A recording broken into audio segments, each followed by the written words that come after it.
sekarang menurut siapa lagi, Sir John Sukamto, sejak dilahirkan manusia itu memiliki dua keinginan pokok. Yang pertama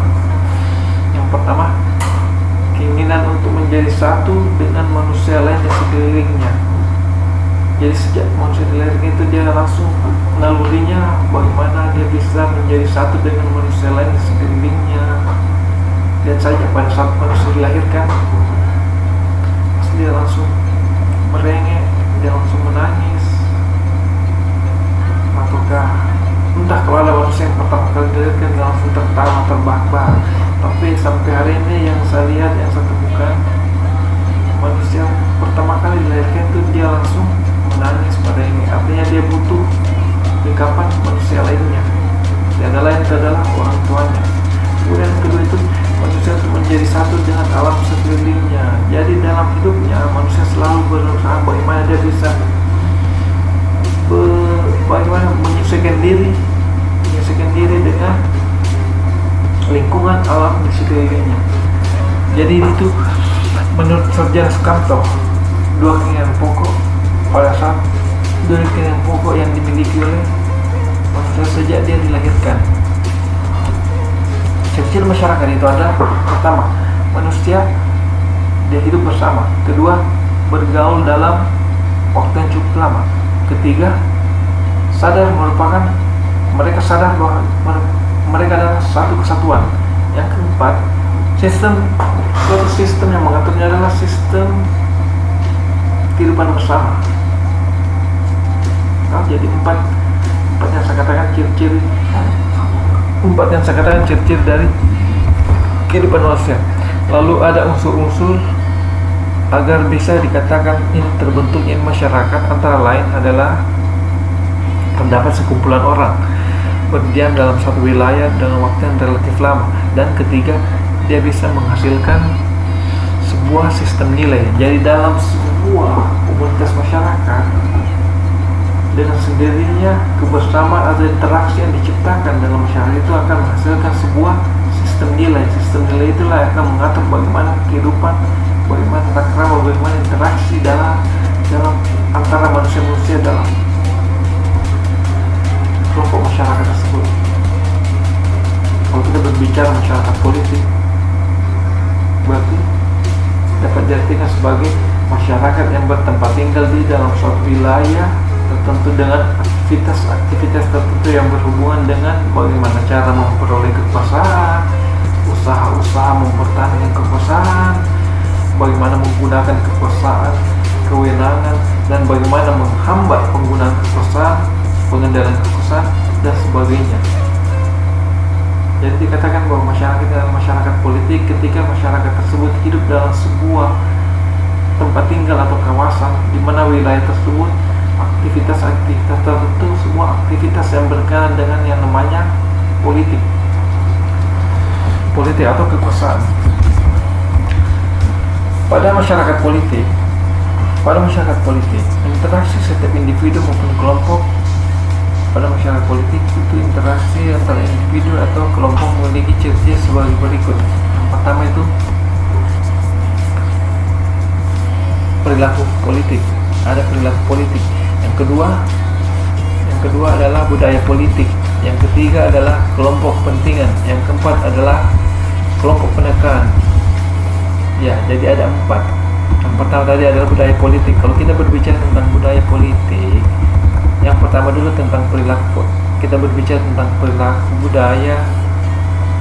Perilaku berarti dinyatakan sebagai seluruh tingkah laku politik dari warga negara yang telah saling memiliki hubungan antara pemerintah dengan masyarakat. Berarti ada hubungan antara pemimpin dengan yang dipimpin, antara masyarakat dengan pemerintah.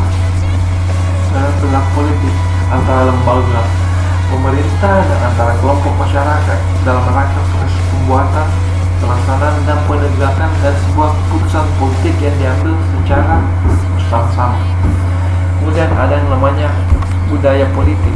Budaya politik itu adalah politik kultur yang menurut Almond dan Verba, budaya politik suatu sikap orientasi yang khas pada warga negara, yang khas pada warga negara terhadap sistem politik dan aneka ragam pembagiannya. Dan sikap terhadap peran warga negara itu yang ada di dalam sistem itu, warga negara mengidentifikasikan dirinya dengan simbol-simbol dan lembaga-lembaga kenegaraan berdasar orientasi yang mereka miliki. Itu adalah budaya politik. Kalau kita berbicara tentang kelompok kepentingan atau interest group, berarti adalah kelompok-kelompok atau organisasi yang berusaha mempengaruhi kebijakan pemerintah tanpa berkendak memperoleh jabatan politik. Jadi keberadaan dari kelompok kepentingan sendiri, dia hanya berusaha bagaimana mempengaruhi kebijakan-kebijakan yang dikeluarkan, yang diambil, yang akan ditetapkan oleh pemerintah. Tapi ini kelompok interest kelompok kepentingan, dia tidak menghendaki yang namanya memperoleh jabatan politik. Kelompok kepentingan ini biasanya menghimpun ataupun mengeluarkan dana atau tenaga untuk melaksanakan tindakan-tindakan politik. Biasanya mereka itu berada di luar tugas partai politik, di luar partai politik ya, karena dia tidak bertindak dalam sekedar mengejar yang namanya jabatan politik. Jabatan politik dia tidak kejar itu. Dia hanya sekedar bagaimana mempengaruhi, bagaimana membuat setiap keputusan atau kebijakan yang diambil oleh pemerintah bisa berubah dan ada campur tangan andil yang dia berikan. Yang keempat itu kelompok penekan.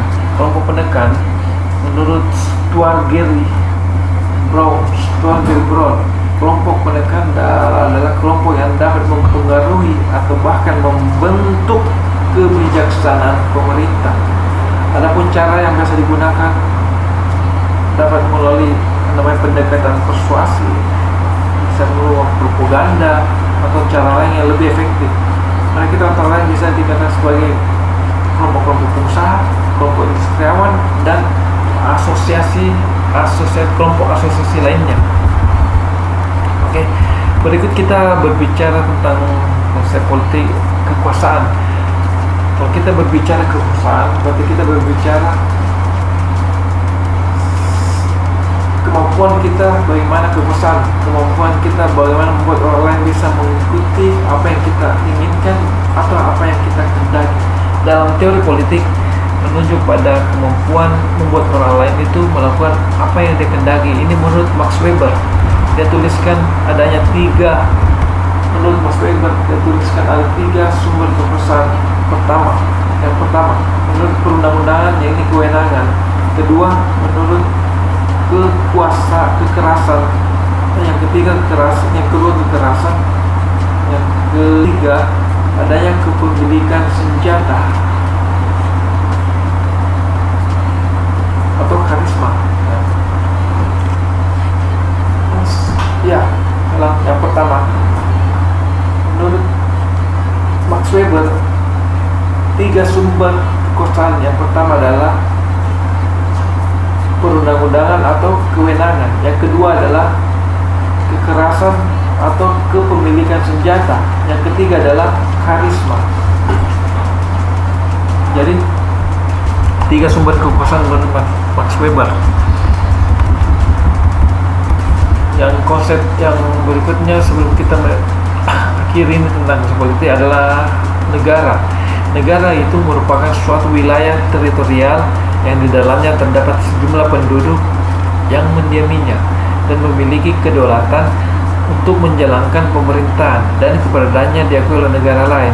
Jadi sebuah negara dikatakan negara ketika dia memiliki wilayah teritorial, dia memiliki kawasan teritorial, kemudian di dalamnya terdapat sejumlah penduduk yang menghuninya atau mendiaminya, kemudian dia memiliki kedaulatan untuk menjalankan yang namanya pemerintahan, lalu keberadaannya harus diakui oleh negara lain. Ketentuan-ketentuan yang di atas merupakan syarat berdirinya suatu negara menurut Konferensi Montevideo pada tahun 1933. Jadi itu adalah syarat berdiri dan dikatakannya eksistensi keberadaan suatu negara. Negara sendiri itu adalah interaksi dari kekuasaan politik. Jadi merupakan organisasi pokok dari kekuasaan politik. Boleh dikatakan negara, dan negara sendiri mempunyai dua tugas. Pertama, bagaimana negara tersebut mengendalikan dan mengatur gejala-gejala kekuasaan yang asosial, yakni yang bertentangan dengan yang satu dengan yang lainnya, supaya tidak terjadi antagonisme yang membahayakan antara warga yang mendiaminya.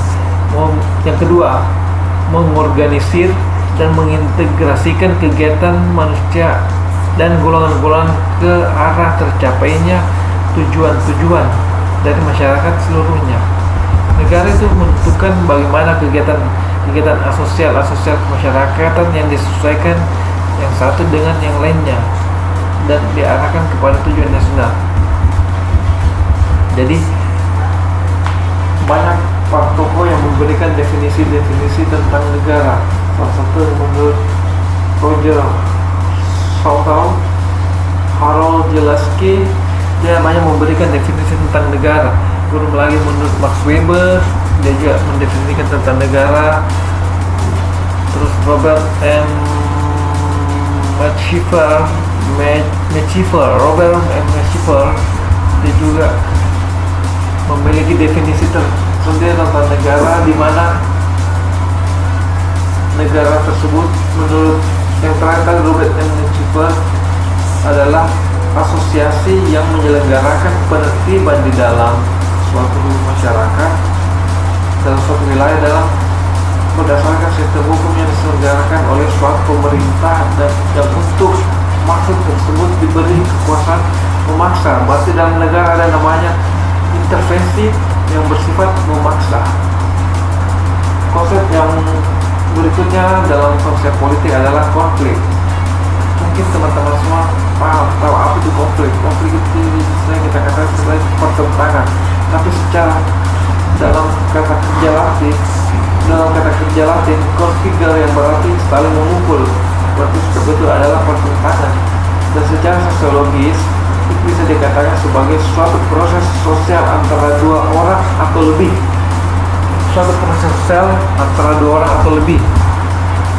Di mana yang satu pihak berusaha menyingkirkan atau lebih, di mana salah satu pihak berusaha menyingkirkan pihak lain dengan menghancurkan atau membuatnya tidak berdaya. Berarti ada tindakan di mana kita mengurangi daya yang dimiliki oleh orang lain. Konflik itu dilatar belakangi oleh perbedaan ciri-ciri yang dibawa individu dalam satu interaksi. Berarti berangkat dari sebuah interaksi yang dilakukan oleh beberapa orang, oleh dua orang atau lebih, kemudian orang satunya akan berusaha bagaimana mengurangi atau meniadakan daya orang lainnya sehingga bisa menyingkirkannya. Kalau setelah materi konsep politik, semoga apa yang saya jelaskan, gambaran umum saya jelaskan tadi, bisa sedikit membantu teman-teman untuk memahami tentang materi konsep politik. Jadi untuk materi selanjutnya kita akan bertemu di video-video selanjutnya.